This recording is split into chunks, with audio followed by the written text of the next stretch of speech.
Constraints in international marketing. Now let us understand that what is the meaning of the word constraint. So constraint refers to a limitation or a restriction.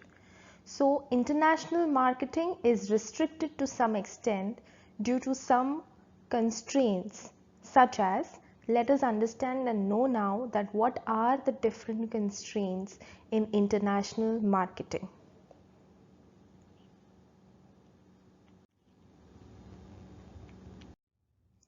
The first point is problem of trading blocks. The trading blocks, as we know, try to eliminate or if possible reduce trade barriers on the member nations. However, they impose common external trade barriers on non-member nations. The countries who are not the members of the trading bloc, like that, if you have to name a few, it would be NAFTA, ASEAN, EU, European Union. So do face problem while dealing with the member countries of the trading bloc. So if such countries who are not the member of these trading blocs, if they have to trade with these the member countries of these trading blocs, then lot of external trade barriers will be imposed on them. So only the member nations who are a part of this trading bloc or any of the trading bloc, they can carry out international marketing in a much easier way because they are already under a trading bloc. But what about those nations who are not included in trading blocs, in any of the trading bloc? Then they are going to face challenges while exporting their goods to other nations. Let us go to the next point.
The second point is problem of three-faced competition.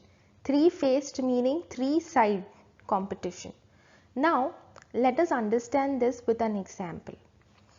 Suppose India is the exporting country and Japan is the importing country. So India is going to face export constraint, that is international marketing constraint from three sides. What are those sides? I have written it over here. The first is from other suppliers of exporters country. Now here the exporter country is India.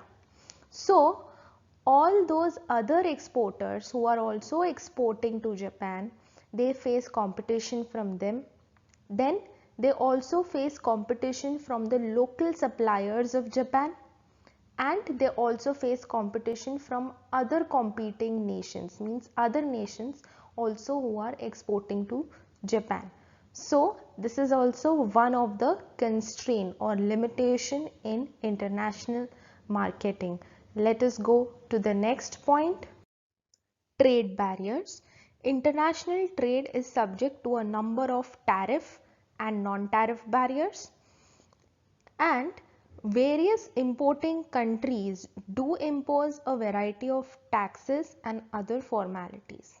Now this creates a very huge problem and difficulty for the smooth flow of goods and services among the countries. However, efforts are made at WTO to reduce and simplify trade barriers. Let us go to the next point. Different currencies, weights and measures. Different countries in the world have their own system of weight and measures. Again, every country has its own currency. Each currency has different exchange rates, and the currency of some countries are subject to heavy fluctuations in exchange rates. So measures can be different. For example, in India we usually talk in kgs. Here in USA most of the time we talk in pounds. Then currencies are different, like for example in India rupees, in USA it's dollars, and weights and measures, everything is different. So this can also promote confusion between the exporters and importers while signing deals and contracts. Let us go to the next point. Custom formalities. There are a number of custom formalities in the export of goods and services from one country to another.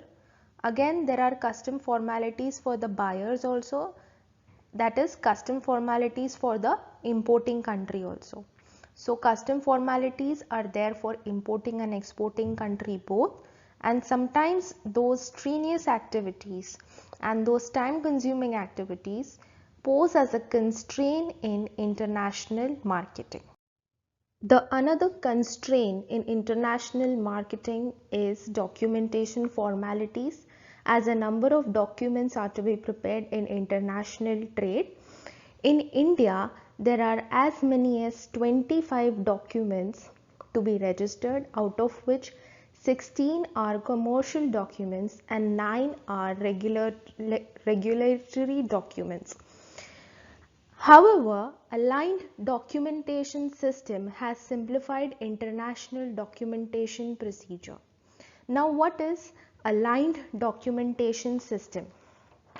So in simple words, aligned documentation system ADS is a form on which as much information as possible is entered. This allows one to duplicate information easily and can also make minor changes, thereby to avoid repetitive data entry. So documentation formalities is also one of the constraints in international marketing. Difficulties of distance. International markets are spread over long distances.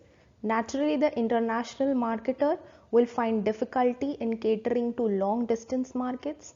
Longer the distance, the more will be the transport costs. There are also possibilities of delays in supplies of export goods to the customers. Therefore, this also poses as one of the constraints in international marketing. Diverse languages, customs and traditions. The international markets differ in languages, customs and traditions because different people all across the world have their own customs and traditions to follow. The international marketer may not be able to cope up with these diversities. Therefore, he has to be selective. And how can he be selective? He should deal in only such markets where he can easily handle or overcome such differences or diversity. High risks and uncertainties is also one of the constraints in international marketing, because high risks in the form of political risk, maybe due to war or civil disturbances, and also commercial risk, that is like insolvency of the buyers. But in India, such risks are insured by ECGC. When there are profits are high, the risks are also high. Another problem is pirates. Next, terrorist attacks. During civil disturbances, wars, and terrorist nuisance, foreign investments also get affected, which in turn have a negative import on export of goods and services.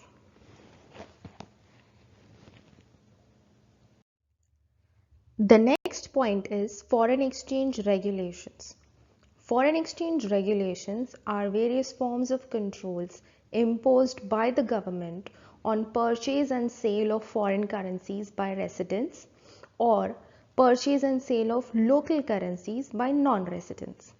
The common foreign exchange regulation include restrictions on the amount of currency that may be imported or exported. In international marketing also, there are a lot of foreign exchange regulations. For instance, in India, the international marketers have to give a declaration in form GR to the Reserve Bank of India. GR, the full form of GR is Government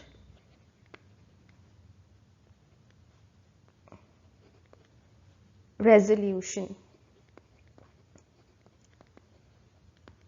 So, the international marketers have to give a declaration in form GR to RBI, that is Reserve Bank of India, that they will realize the full value of the exports within a period of 180 days. So, this is the way in which the government keep checks on the import and export proceeds.